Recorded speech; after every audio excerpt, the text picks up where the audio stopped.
Up, Zoe? Is Pie Wacket in here? Yes. I'm going to shut the door, Pie. Can I shut the door? You're going to go out there. I'm going to shut the door. All right? Pie Wacket. What's up, man?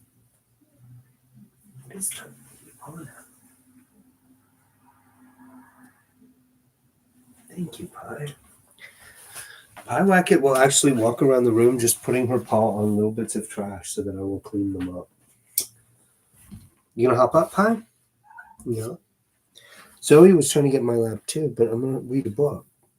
We're gonna read Lovecraft. You gonna be good?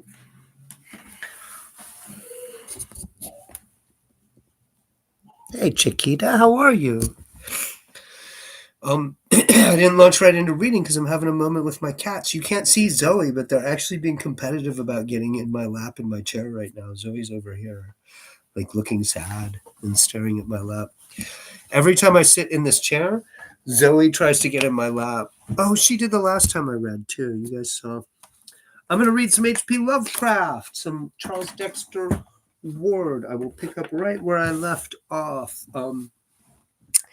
It is a long, quiet, sleepy-toned, ASMR kind of leaning kind of story about black magic and reincarnation.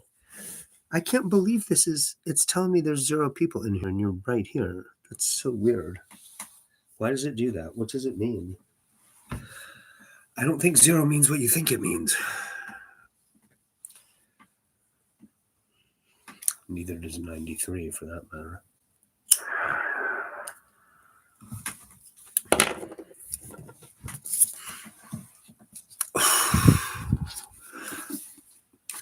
We are, it's actually subdivided into parts within parts, so I don't know. Hold on. It's chapter 3 of, I think, part 2. Sean likes it when I remember to say where I am in the book, so. Yeah, there's a second section titled An Antecedent and a Horror, and within that there's numbered chapters, and this is chapter 3 of that.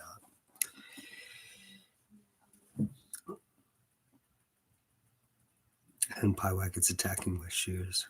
Really? You guys are great.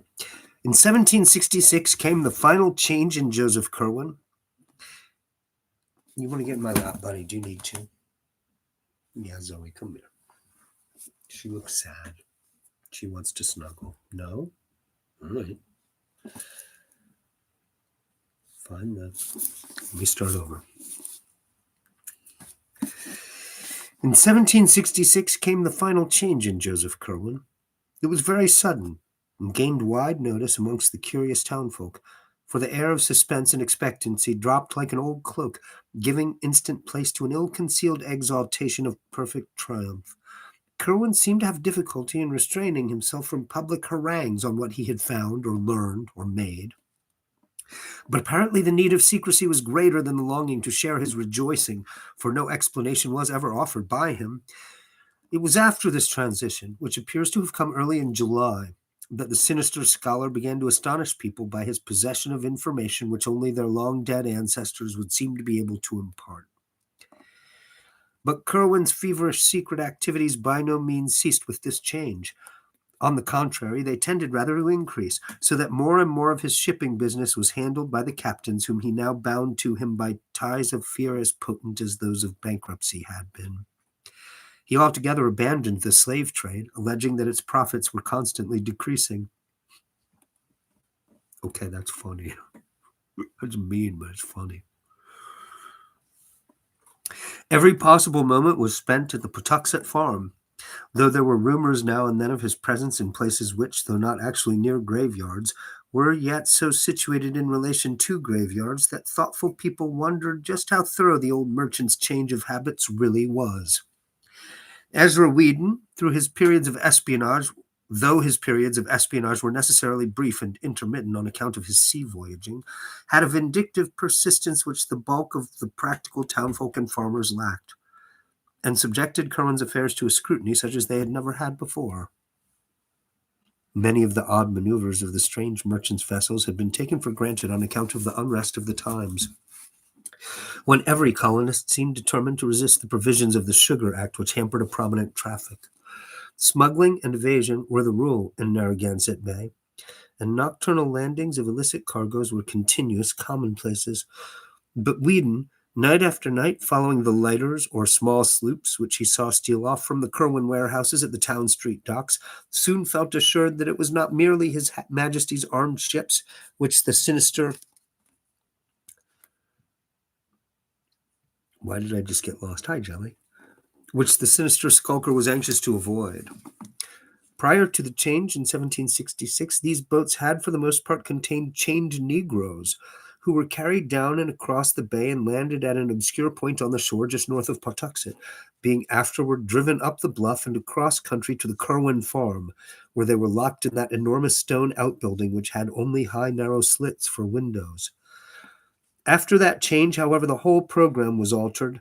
Importation of slaves ceased at once, and for a time Kerwin abandoned his midnight sailings. Then, about the spring of 1767, a new policy appeared.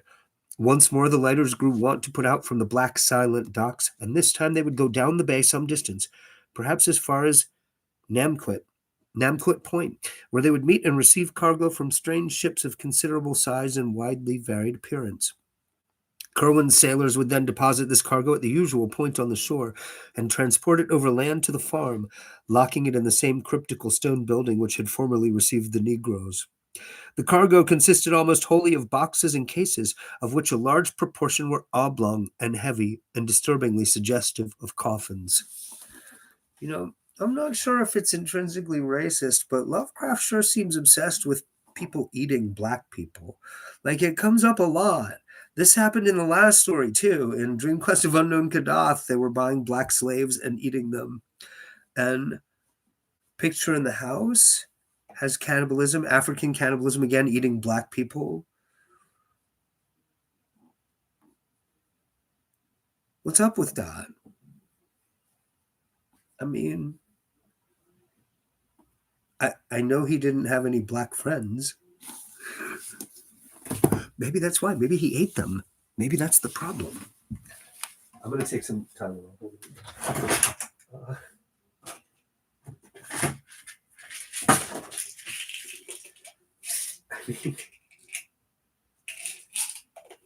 It's kind of antisocial to decide that people are good to eat based on the color of their skin. I don't know if there's anyone in here who needs this to know this. If you're going to be accountable,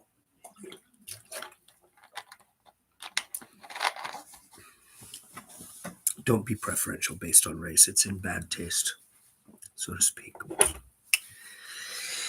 Hey, Turbo Christ, how are ya? Soylent Green. Oh my God, I once saw a product called Soylent Green for sale, like a protein drink. They had Soylent Purple and Soylent Green in another color, and I was like, who does that? Who did that? I think he's implying here that they're eating the black slaves. I think. Before I started reading this out loud, I would have told you that slavery was never legal in Rhode Island. Or I would have bet that. I didn't know that that there were black slaves in America and in New England. Like, I thought that there were states where it was never legal.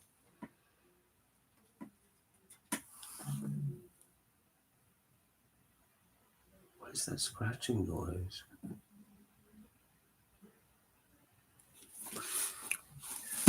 Why are you in the drug door, kitty? What are you doing in there? Who is that? Is that you, Pie Kid? There's mushrooms and stuff in there. Can you come out of there? It's not safe. It's gross. No, don't snort that stuff. Come out of there. Come out. Pie Kid, you don't need drugs. Quit acting like this is casual. Come on. No, come out. Well, fuck, climb out of there. No, climb out. Pie Kid. Come on. At least let me. There we go. All right. She's just trying to help. Good Lord.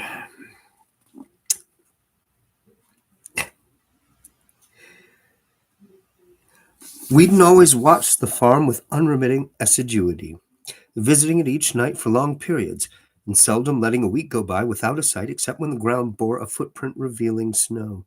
Even then, he would often walk as close as possible in the traveled road or on the ice of the neighboring river to see what tracks others might have left. Finding his own vigils interrupted by nautical duties, he hired a tavern companion named Eleazar Smith to continue the survey during his absences, and between them the two could have set in motion some extraordinary rumors. That they did not do so was only because they knew the effect of publicity would be to warn their quarry and make further progress impossible. Instead, they wished to learn something definite before taking any action.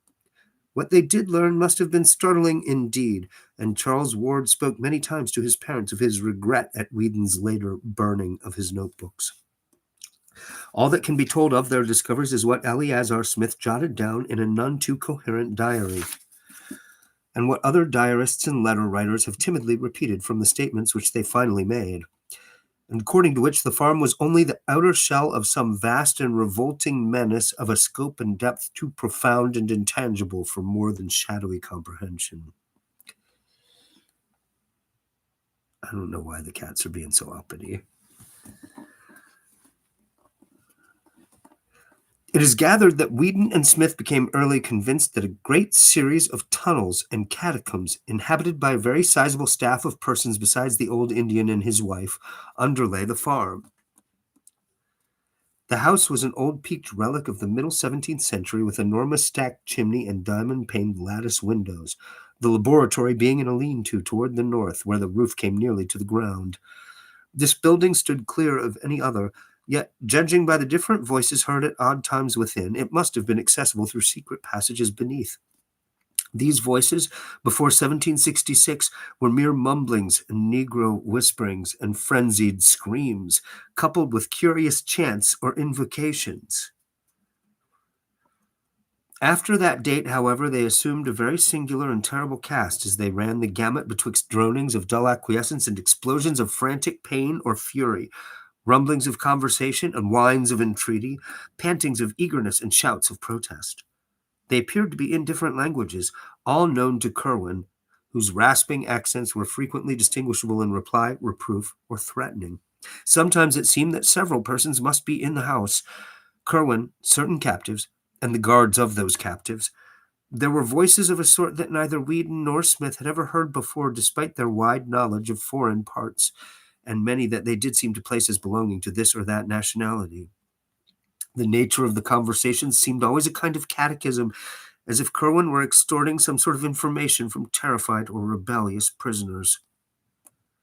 Whedon had many verbatim reports of overheard scraps in his notebook, for English, French, and Spanish, which he knew were frequently used, but of these nothing has survived. He did, however, say that besides a few ghoulish dialogues in which the past affairs of Providence families were concerned, most of the questions and answers he could understand were historical or scientific, occasionally pertaining to very remote places and ages. Once, for example, an alternately raging and sullen figure was questioned in French about the Black Prince's massacre at Limoges in 1370, as if there were some hidden reason which he ought to know.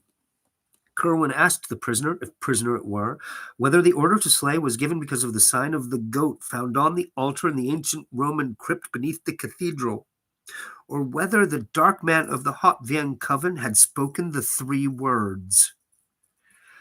Failing to obtain replies, the inquisitor had seemingly resorted to extreme means, for there was a terrific shriek followed by silence and muttering and a bumping sound. None of these colloquies were ever ocularly witnessed, since the windows were always heavily draped. Once, though, during a discourse in an unknown tongue, a shadow was seen on the curtain which startled Whedon exceedingly, reminding him of one of the puppets in a show he had seen in the autumn of 1764 in Hacker's Hall, when a man from Germantown, Pennsylvania, had given a clever mechanical spectacle advertised as a view of the famous city of Jerusalem, in which are represented Jerusalem, the Temple of Solomon, his royal throne, the noted towers and hills, likewise the sufferings of our Savior, from the Garden of Gethsemane to the cross on the hill of Golgotha, an artful piece of statuary worthy to be seen by the curious. It was on this occasion that the listener, who had crept close to the window of the front room whence the speaking proceeded, gave a start which roused the old Indian pair and caused them to loose the dogs on him. After that, no more conversations were ever heard in the house, and Whedon and Smith concluded that Curwen had transferred his field of actions to regions below. That such regions in truth existed seemed amply clear from many things. Faint cries and groans unmistakably came up now and then from what appeared to be the solid earth in places far from any structure. Whilst hidden in the bushes along the river bank in the rear, where the high ground sloped steeply down to the valley of the Patuxent, there was found an arched oaken door in a frame of heavy masonry, which was obviously an entrance to caverns within the hill. When or how these catacombs could have been constructed, Whedon was unable to say, but he frequently pointed out how easily the place might have been reached by bands of unseen workmen from the river. Joseph Curwen put his mongrel seamen to diverse uses indeed. Mongrel's that's pretty racist language. That's basically embedded racist. Like, there's no way to use that word without meaning it in an ugly way. During the heavy spring rains of 1769, the two watchers kept a sharp eye on the steep riverbank to see if any subterranean secrets might be washed to light, and were rewarded by the sight of a profusion of both human and animal bones in places where deep gullies had been worn in the banks. Naturally, there might be many explanations of such things in the rear of a stock farm, and in a locality where old Indian burying grounds were common, but Whedon and Smith drew their own inferences. It was in January 1770, whilst Whedon and Smith were still debating vainly on what, if anything, to think or do about the whole bewildering business, that the incident of the Fortaleza occurred. Exasperated by the burning of the revenue sloop Liberty at Newport during the previous summer, the customs fleet under Admiral Wallace had adopted an increased vigilance concerning strange vessels.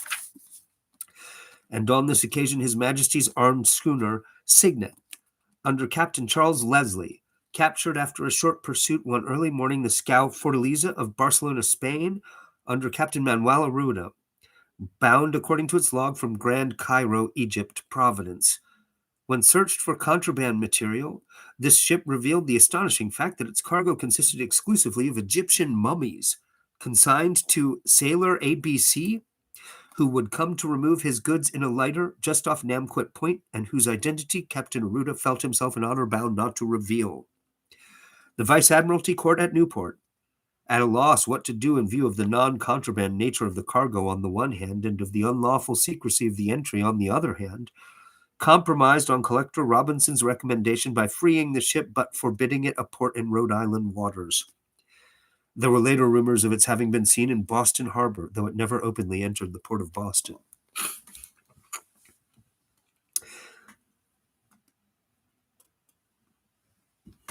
You just now realized and forgot the Mongrels isn't just a motorcycle gang. Yeah. Lovecraft, I mean, this is something you see in American race paranoia now, that big cities, particularly port cities, are places where they're not only just a lot of black people, a lot of colored people, but they're various and mixed. For some reason, white racists get real skeeved out by the idea that they don't know what race people are. The same people tend to not like it when they don't know what somebody's sexuality and gender is either. So I guess they just want categories. But yeah, mongrel specifically, of course, means like a mixing of blood. Like, in terms of race and mongrelization of the races, I am a proud mongrel myself. Like I've said a bunch of times, Lovecraft over the course of his career and his work outgrows this kind of background white supremacist attitude problem. And I think it's a reason to read his work, his weird issues, more than it's a strike against it. This story really is not particularly concerned with race politics, though. This is just sidebar material. Hey, it's this guy 420. You got to be cool in these streams, because I just mostly read and talk about books. It's very literary in here.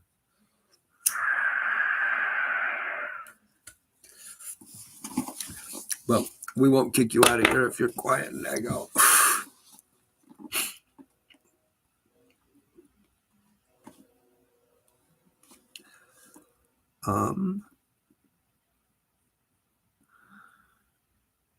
This extraordinary incident did not fail of wide remark in Providence. Excellent. And there were not many who doubted the existence of some connection between the cargo of mummies and the sinister Joseph Curwen. His exotic studies and his curious chemical importations being common knowledge, and his fondness for graveyards being common suspicion, it did not take much imagination to link him with a freakish importation which could not conceivably have been destined for anyone else in the town. As if conscious of this natural belief, Curwen took care to speak casually on several occasions of the chemical value of the balsams found in mummies, thinking perhaps that he might make the affair seem less unnatural, yet stopping just short of admitting his participation. Yeah, a less unnatural reason for buying Egyptian mummies. Yeah. And smuggling them. Yeah, that would work.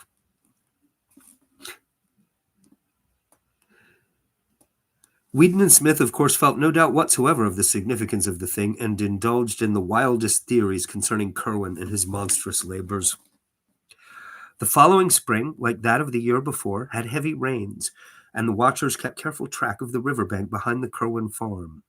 Large sections were washed away, and a certain number of bones discovered, but no glimpse was afforded of any actual subterranean chambers or burrows. Something was rumored, however, at the village of Pawtuxet, about a mile below, where the river flows and falls over a rocky terrace to join the placid landlocked cove. There, where quaint old cottages climbed the hill from the rustic bridge, and fishing smacks lay anchored at their sleepy docks, a vague report went round of things that were floating down the river and flashing into sight for a minute as they went over the falls. Of course, the Pawtuxet is a long river which winds through many settled regions abounding in graveyards, and of course the spring rains had been very heavy. But the fisher folk about the bridge did not like the wild way that one of the things stared as it shot down to the still water below, or the way that another half cried out, although its condition had greatly departed from that of objects which normally cry out. That rumor sent Smith, for Whedon was just then at sea, in haste to the riverbank behind the farm, where surely enough there remained the evidences of an extensive cave-in.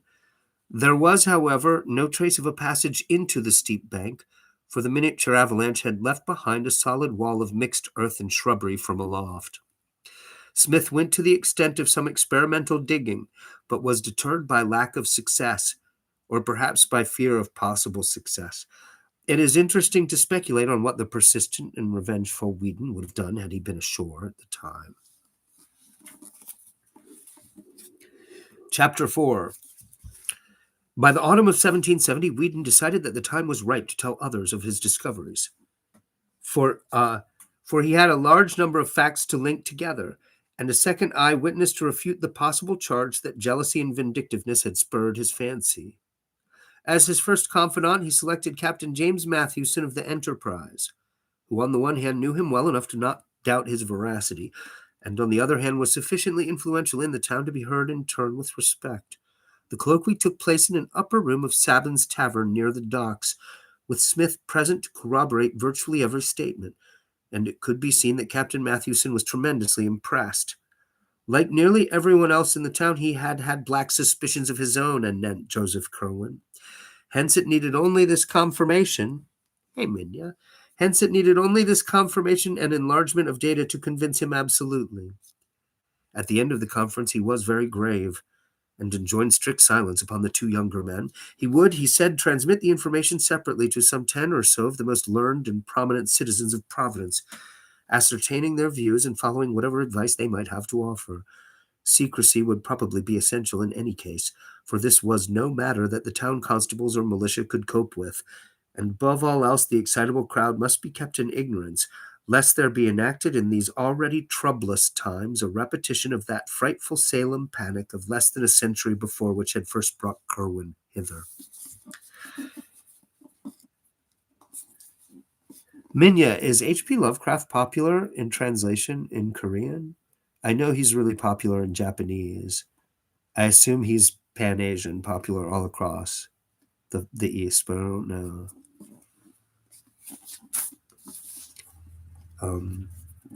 I know Lovecraft actually is really good in Spanish because Borges translated him into Spanish. Actually. The right persons to tell, he believed, would be Dr. Benjamin West, whose pamphlet on the late transit of Venus proved him a scholar and keen thinker. Reverend James Manning, president of the college, which had just moved up from Warren and was temporarily housed in the new King Street schoolhouse. Hey, Nolan. Awaiting the completion of its building on the hill above Presbyterian Lane, ex-Governor Stephen Hopkins, who had been a member of the Philosophical Society at Newport and was a man of very broad perceptions, John Carter, publisher of the Gazette, all four of the Brown brothers, John, Joseph, Nicholas, and Moses, who formed the recognized local magnates, and of whom Joseph was an amateur scientist of parts. Old Dr. Jabez Bowen, whose erudition was considerable, and who had much first-hand knowledge of Curwen's odd purchases, and Captain Abraham Whipple. Jelly, don't start with him again. I told him he could hang out and be cool.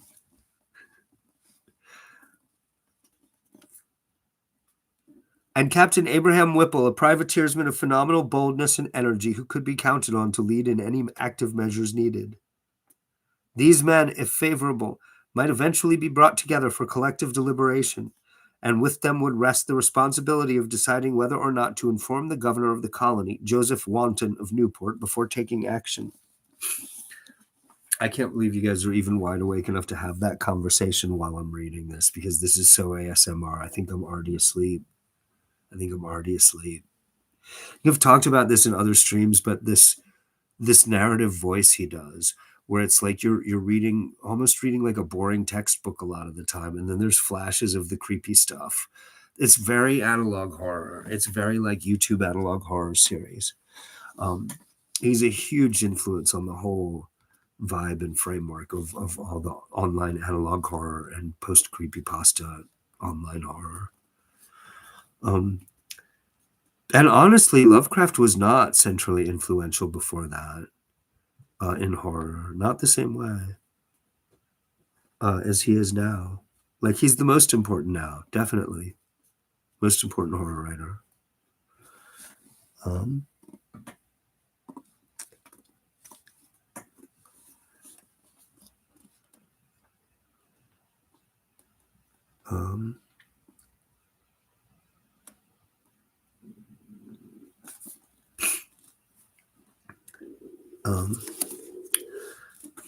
What was I going to say? Yeah, I was just going to say, hey, it's this guy 420. Like, when I do these reading streams, I keep it ASMR for like later viewers and listeners. I'm turning on the monetization and it's for the reading. So I try not to get too distracted by the chat. So don't get too weird and lively in the chat, you guys. Don't do anything that requires me to change the subject from what I'm reading. Jelly, don't distract from the reading. Jelly, be good in here.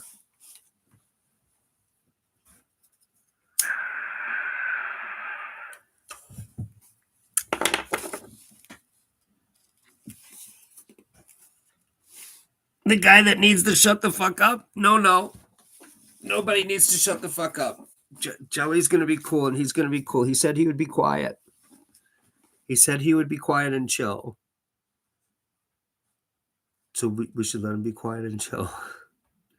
Don't mess up my reading stream, you guys. I don't know how to edit these.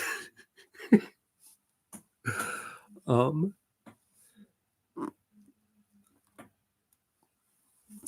right. Well, if he can hang out for this whole reading stream without bugging you guys, then yeah, I mean, you guys, why don't you let him chill a little bit?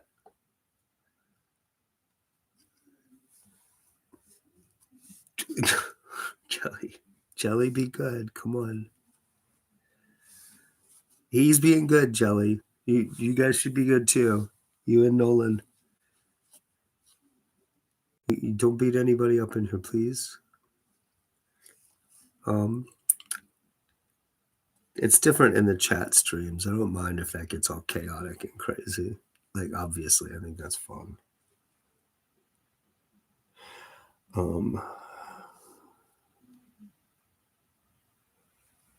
Right. They were just roll calling the the local Puritans or whatever they are. The mission of Captain Mathewson prospered beyond his highest expectations. For whilst he found one or two of the chosen confidants somewhat skeptical of the possible ghastly side of Whedon's tale, there was not one who did not think it necessary to take some sort of secret and coordinated action. Curwen, it was clear, formed a vague potential menace to the welfare of the town and colony, and must be eliminated at any cost. Late in December 1770, a group of eminent townsmen met at the home of Stephen Hopkins and debated tentative measures. Whedon's notes, which he had given to Captain Mathewson, were carefully read, and he and Smith were summoned to give testimony anent details. Something very like fear seized the whole assemblage before the meeting was over, though there ran through that fear a grim determination which Captain Whipple's bluff and resonant profanity best expressed. They would not notify the governor because a more than legal course seemed necessary. With hidden powers of uncertain extent apparently at his disposal, Curwen was not a man who could safely be warned to leave town. Nameless reprisals might ensue, and even if the sinister creature complied, the removal would be no more than the shifting of an unclean burden to another place. The times were lawless, and men who had flouted the king's revenue forces for years were not the ones to balk at sterner things when duty impelled. Curwen must be surprised at his Pawtuxet farm by a large raiding party of seasoned privateersmen and given one decisive chance to explain himself. If he proved a madman, amusing himself with shrieks and imaginary conversations in different voices, he would be properly confined. If something graver appeared, and if the underground horrors indeed turned out to be real, he and all with him must die. It could be done quietly, and even the widow and her father need not be told how it came about.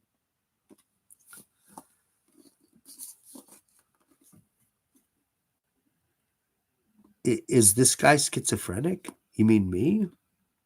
Or, hey, it's this guy. Hey, it's this guy is not schizophrenic. I'm not going to get distracted by the chat. I'm going to keep reading. You mean the character in the story? Because he was just writing about him hearing voices. I mean, you. Sorry about that. Yeah. Where was I?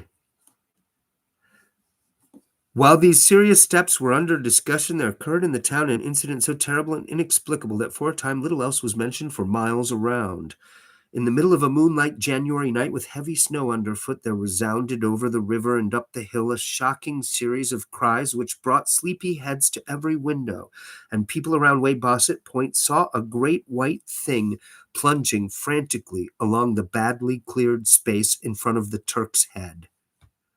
Turk's Head is a proper noun. I assume it's the name of a bar, actually.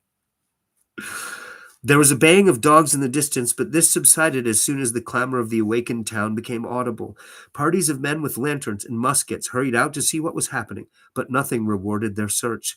The next morning, however, a giant muscular body, stark naked, was found on the jams of ice around the southern piers of the great bridge, where the long dock stretched out beside Abbott's Distill House, and the identity of this object became a theme for endless speculation and whispering.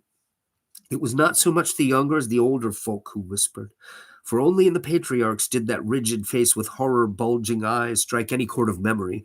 They, shaking as they did so, exchanged furtive murmurs of wonder and fear, for in those stiff, hideous features lay a resemblance so marvelous as to be almost an identity, and that identity was with a man who had died full 50 years before.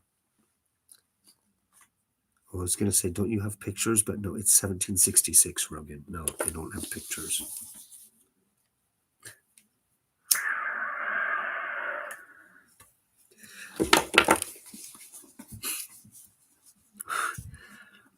Ezra Whedon was present at the finding, and remembering the baying of the night before, set out along Weybosset Street and across Muddy Dock Bridge whence the sound had come.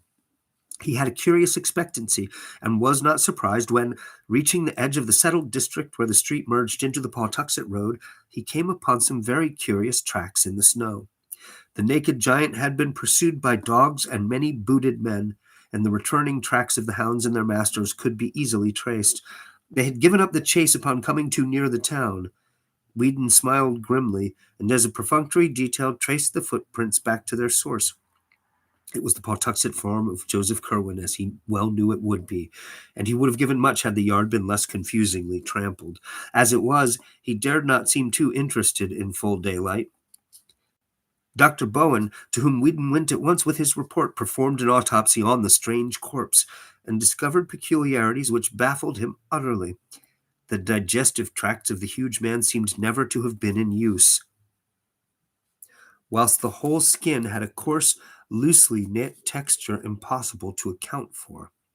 Impressed by what the old men whispered of this body's likeness to the long-dead blacksmith Daniel Green, whose great-grandson Aaron Hoppin was a supercargo in Curwen's employ, Whedon asked casual questions till he found where Green was buried. That night, a party of 10 visited the old North burying ground opposite Herndon's Lane and opened a grave. They found it vacant precisely as they had expected. Hey, it's this guy. I do these this way to break them off separately as like an ASMR thing, and then I monetize them after they're not live so that they run ads. So presumably when the audience is bigger for these, they'll make some money on the ads because they'll have like repeat, like, but when they're running live, I don't want to run ads on them. And I'm doing those over here to break it off as a separate thing, because when I was interrupting the chat streams with the reading, yeah, it's just a separate thing. Like here, I try hard not to get distracted by the chat except in relevant ways. And I'm really just reading the book. Whereas in the vertical streams, like the chat's the important part. Like that's even just playing guitar is kind of secondary to hanging out in those. So am I a fan of Isaac Asimov? Not really yet. I haven't read him much, actually. I've read his robot stories, of course. Caves of Steel, is that the one? The first one, the first novel. The one iRobot's kind of based on.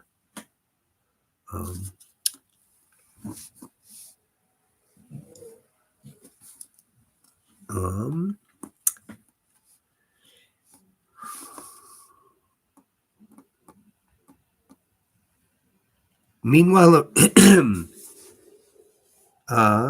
and opened a grave. They found it vacant precisely as they had expected. Meanwhile, arrangements had been made with the post riders to intercept Joseph Curwen's mail. And shortly before the incident of the naked body, there was found a letter from one Jedediah Orne of Salem, which made the cooperating citizens think deeply. Parts of it, copied and preserved in the private archives of the Smith family where Charles Ward found it, ran as follows. This passage is very laboriously written with a whole bunch of archaic spellings and random capitalizations and stuff, but I'll do my best. From the papers. I delight that you continue in the getting at old matters in your way, and do not think better was done at Mr. Hutchinson's in Salem Village. Certainly, there was nothing but the liveliest awfulness in that which H raised up from what he could gather only a part of. What you sent did not work, whether because of anything missing, or because the words were not right from my speaking or the copying. I alone am at a loss. I have not the chemical art to follow Borellus, and own myself confounded by the 7th book of the Necronomicon that you recommend. But I would have you observe what was told to us about taking care whom to call up. For you are sensible what Mr. Mather writ in the Magnalia, and can judge how truly that horrendous thing is reported. I say to you again, do not call up any that you cannot put down. By the which I mean, any that can in turn call up somewhat against you, whereby your powerfulest devices may not be of use. Ask of the lesser, lest the greater shall not wish to answer, and shall command more than you. I was frighted when I read of your knowing what Ben Zariatnatmik had in his ebony box, for I was conscious who must have told you. And again I ask that you shall write me as Jedediah and not Simon. In this community a man may not live too long, and you know my plan by which I came back as my son. I am desirous you will acquaint me with what the black man learnt from Sylvanus Cocydius in the vault under the Roman wall, and will be obliged for the lending of the manuscript you speak of. Another and unsigned letter from Philadelphia provoked equal thought, especially for the following passage. I will observe what you say respecting the sending of accounts only by their vessels, but cannot always be certain when to expect them. In the matter spoke of, I require only one more thing, but wish to be sure I apprehend you exactly. You inform me that no part must be missing if the finest effects are to be had, but you cannot but know how hard it is to be sure. It seems a great hazard and burden to take away the whole box. And in town, i.e. St. Peter, St. Paul, St. Mary's, or Christ Church, it can scarce be done at all. But I know what imperfections were in the one I raised up October last, and how many live specimens you were forced to employ before you hit upon the right mode in the year 1766, so will be guided by you in all matters. I am impatient for the brig, and inquire daily at Mr. Biddle's wharf. Therian Cocock, 4D3 fan. I believe you're right. It is boring. Yes, it's intentional. This is actually it's one of the ways in which Lovecraft is a big influence on analog horror and YouTube horror, that he uses this sort of textbook boring voice to distance you. You're sort of supposed to tune it out and not pay very close attention to it. Either use it as second screen, like don't 100% pay attention to what I'm doing, play a game or something, or if you're reading it, you tend to speed read. Like you read a little too fast so you can get ahead. And this is like, yeah, if you watch analog horror series on YouTube, usually there's a similar element in the written parts of it. It's very cold and distant and clinical and not human and kind of dull. Like it doesn't have a shine on it. It doesn't have fire coming off of it.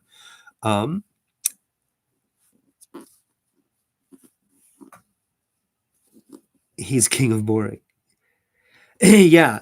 No, it's not a bad observation. It's on purpose. And there are ways in which this works. It forces you to think about the story at a different level than the way it's actually being presented to you. So this reads like the guy's a kind of a boring writer, and he's telling you about this stuff with the black magic and the reincarnation and the history, but it's layered in behind it being history, a couple of levels, and there's no human interest. Like you don't have any desire to hang out with any of these people in this story. There's no story arc. There's no character arc. There's nothing to draw you forward through it. Like I said, it's a slow burn. Did I read your message about your friend?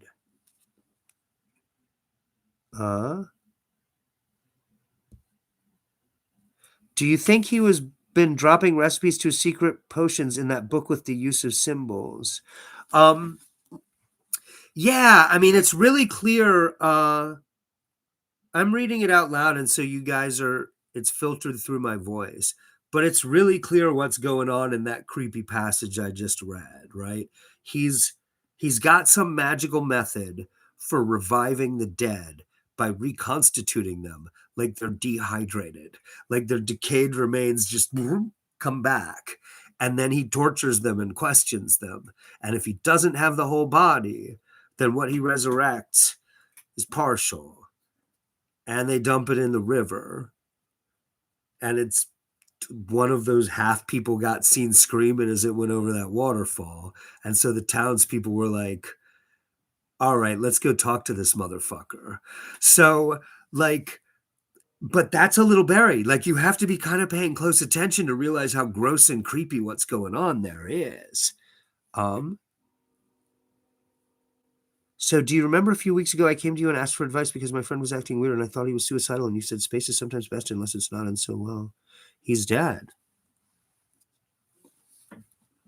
Really? What happened? I'm gonna keep reading. This is a reading stream. I'm gonna keep reading. But no, I didn't see your first message about the friend. Hold on, I gotta do this over here. It's not a touch screen. Hold on. Did I see your old message before? This is boring. Respond. Well, turns out I was right. He was dead. No, I didn't see. Hey, remember me? I didn't remember you, but now I remember, of course. Yeah, I'm sorry to hear that.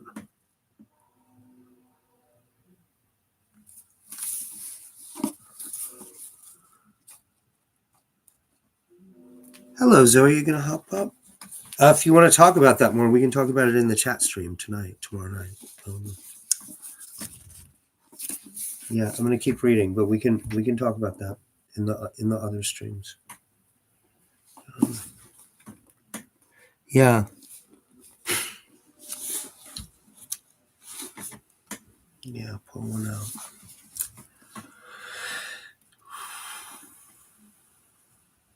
A third suspicious letter was in an unknown tongue, and even an unknown alphabet.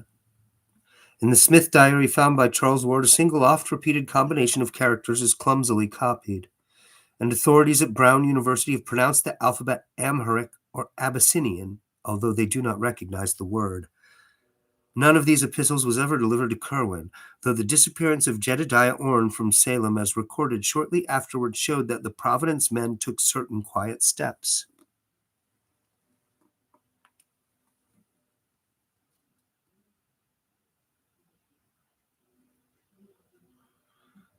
The Pennsylvania Historical Society also has some curious letters received by Dr. Shippen regarding the presence of an unwholesome character in Philadelphia.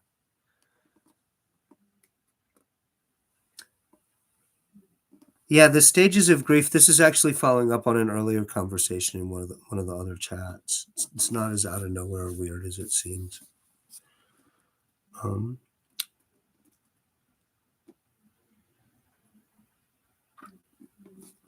The Pennsylvania Historical Society also has some curious letters received by Dr. Shippen regarding the presence of an unwholesome character in Philadelphia.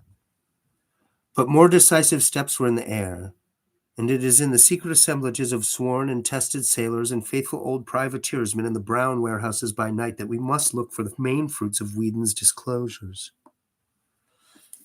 Yeah, thanks for the update.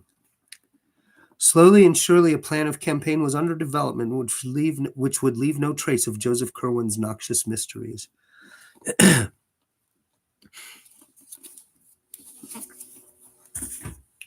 Yeah, like I said, I try not to get distracted and chatty in these reading streams. But on the other hand, I do chat several hours a night. You guys hang out, so we're parasocial friends. So yeah. Of course, I don't mind you following up on that. It's kind of important. Certainly important to you.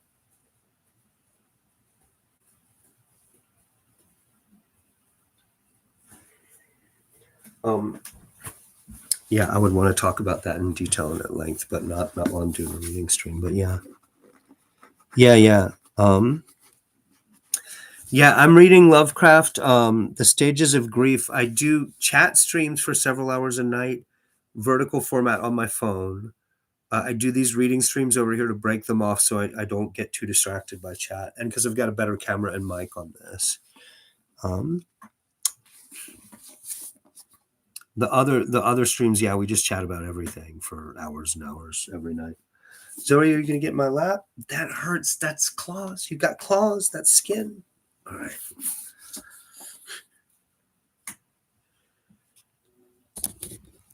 Yes, Zoe.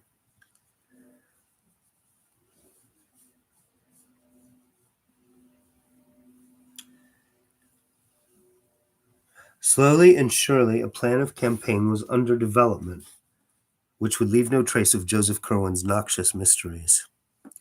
Curwen, despite all precautions, apparently felt that something was in the wind, for he was now remarked to wear an unusually worried look.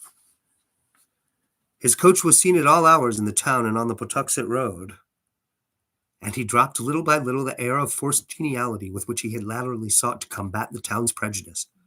The nearest neighbors to his farm, the Fenners, one night remarked a great shaft of light shooting into the sky from some aperture in the roof of that cryptical stone building with the high, excessively narrow windows, an event which they quickly communicated to John Brown in Providence. So you're going to let me, you're going to, all right.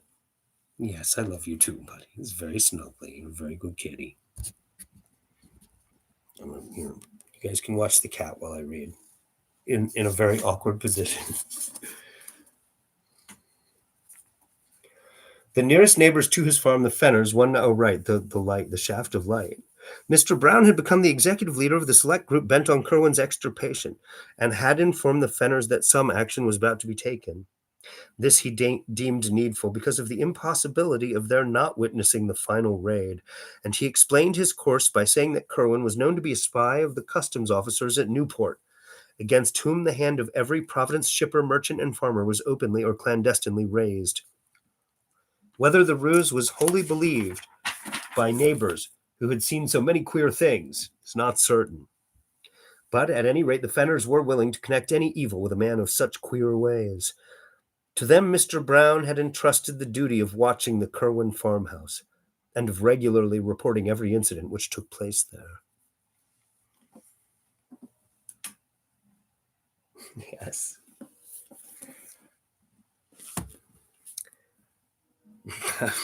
She's making this very awkward, but I'm not going to dislodge the cat. She's better than me. So, it would be better if I just stopped reading and just let the cat purr next to the mic, really. Chapter 5. The probability that Curwen was on guard and attempting unusual things, as suggested by the odd shaft of light, precipitated at last the action so carefully devised by the band of serious citizens.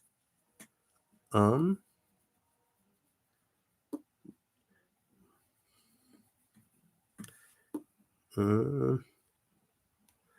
right, I'm going to let you guys take care of that, because I can't reach across and scroll up to see the messages I missed while Zoe's in my lap.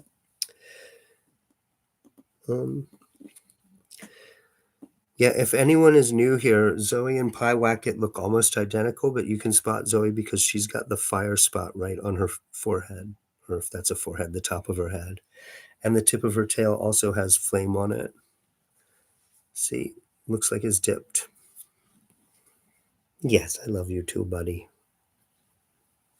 You're going to claw out my eyes. You're going to get me. The probability that Curwen was on guard and attempting unusual things, as suggested by the odd shaft of light, precipitated at last the action so carefully devised by the band of serious citizens. According to the Smith Diary, a company of about 100 men met at 10 p.m. on Friday, April 12, 1771, in the great room of Thurston's Tavern at the sign of the Golden Lion on Weybosset Point across the bridge.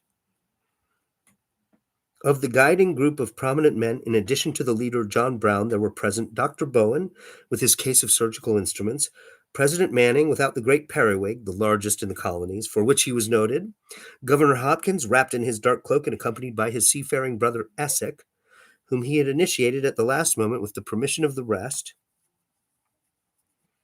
John Carter, Captain Mathewson, and Captain Whipple, who was to lead the actual raiding party.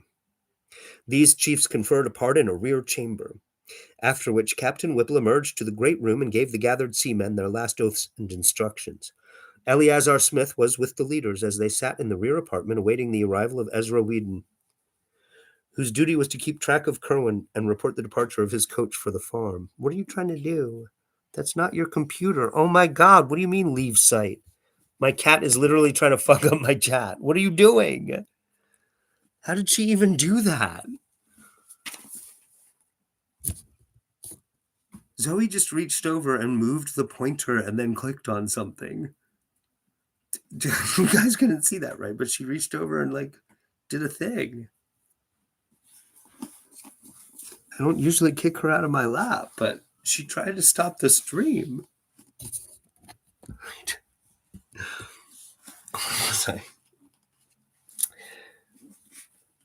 Right. This is like the raid on Carcosa at the end of season 1 of True Romance. It's like exactly the same bit of story. I mean, obviously, Lovecraft is a big influence on True Romance. This particular story, though. About 10:30, a heavy rumble was heard on the great bridge, followed by the sound of a coach in the street outside.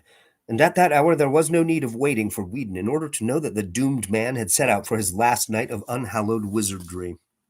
A moment later, as the receding coach clattered faintly over the muddy dock bridge, Whedon appeared, and the raiders fell silently into military order in the street, shouldering the firelocks, fowling pieces, or whaling harpoons which they had with them. Whaling harpoons. Now you're being silly, Howard. There is a Discord. What, Rogan? There's a third Discord. Yeah, but it's very gay in there, some dude. It's gay as hell in there. Queer, I mean. The stages of well, I'm joking, but I'm not joking. Based. Yeah, just okay, well, someone else dropped the links into the chat so I won't get distracted by reading from the reading.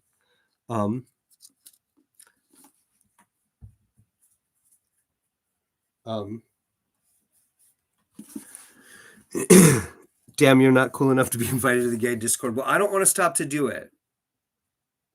Are you in the second Discord? Has the third Discord's all over the second Discord. Somebody in there can drop you a link.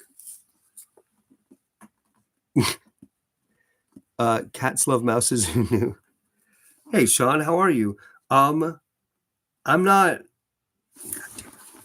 I'll do it. Hold on. I hate getting distracted while I do the reading streams. Okay, hold on. Lucifer set up the third Discord and set it up with like a whole bunch of different channels and stuff and made everything all much more like somebody who knows how Discord works set it up. So it's not just like me hitting the go button and then running away. And I'm now posting and sharing pictures and stuff in both of them. Like it's two different general conversations. Hold on. Can I get an invite to the third server? Hold on. Invite to server, yes. Copy the link.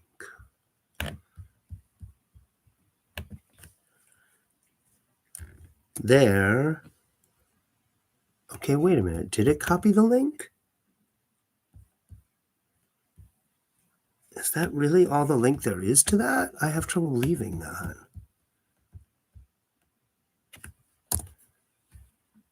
When I hit copy the link, that's all it gave me. Tell me if that works. That just seems like not enough link. All right. But that's the new server, the third server. I think everyone else in here is in the... Oh, somebody wanted the second server too. Hold on. I mean, the first server is not a real one. That's a myth.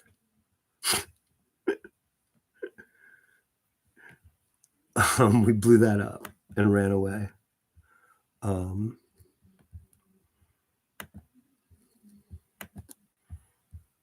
Yeah, see, why does it say just Discord GG on the other one? Because I can't send an invite? It won't let me copy it then. Hold on. That's weird. Yeah, that's weird. Okay. That's an invite to the second server, which is the first server. This is like the Italian zombie movies, actually. Yeah, I didn't like accidentally cut off part of that address.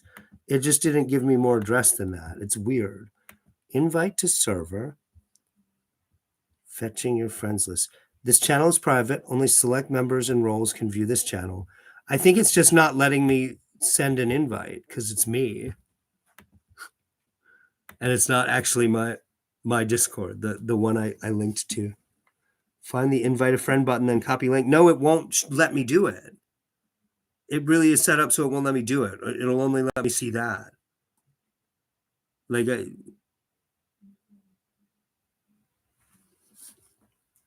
yeah, admin invites only. Yeah, that's Lucy doing that. Lucifer, who is I think sort of transy, which is why I said it's really gay in there. So yeah, I've been posting in both of them. Yeah, Lucy can send it in here. I don't know if Lucy's in here though, but yeah, or Somebody come in the server that I just invited you guys to, and then ask in the general in there for Lucy or somebody to. I also couldn't see, like, Jelly wanted to call for a mods meeting to yell about rules and stuff a minute ago, and then I couldn't see her doing that either. Yell might be a strong word. Yeah, I saw you drop a link to that, Jelly, or I saw a notice, and then I couldn't link to it. I'm like,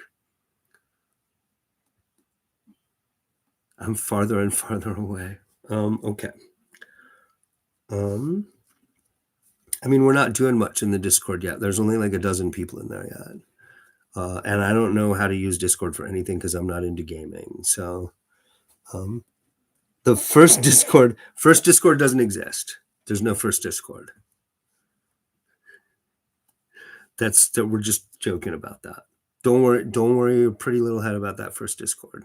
Just have a drink. Just try to ignore this terrible, terrible Discord. You are going to be reading some Asimov. I have some classic science fiction on the roster. The next thing I'm going to be reading is The Star Rover by Jack London.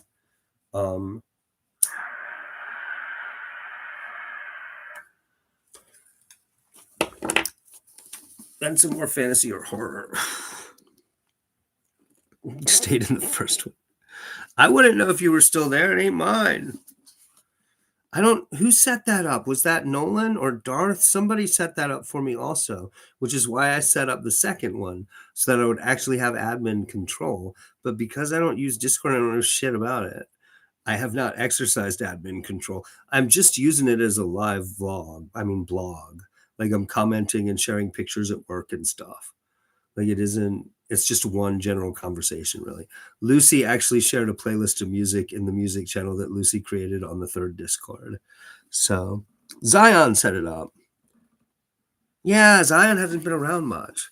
Zion appears about once a month now and says hello.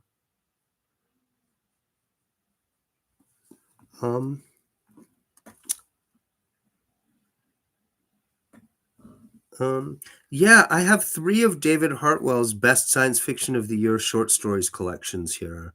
And I read a couple of stories from one of those that were great.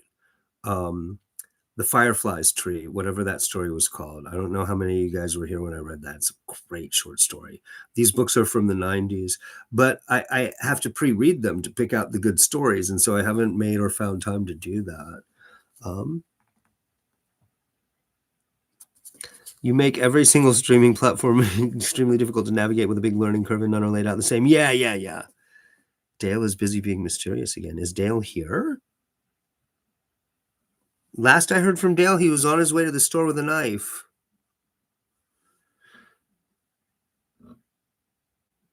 You'd definitely love to hear those. I've only heard more popular works. I'm still young. I haven't been able to read too many works as of yet. Yeah, and also I'm trying not to like Sean and some other guys in here have been bugging me to read really standard canon classics. And for like discussion purposes, yeah, that's cool. Like I have a copy of Lord of the Rings here. That would be fun to read. The thing is though, I'm really well read in fantasy and science fiction and horror. Like really well read, especially in early stuff before like 1970. So like I can pull out classics that everybody will love that are books nobody's heard of. Like I haven't read Dale is Chaotic Evil. It's probably about right. You sure?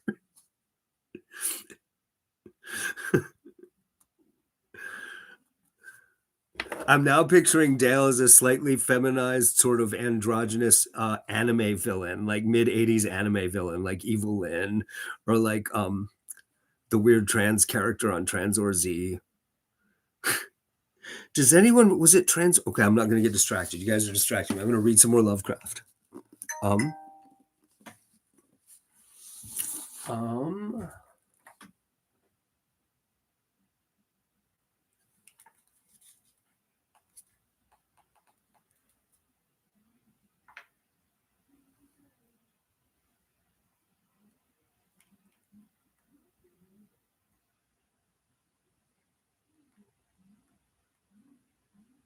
Hold on, guys.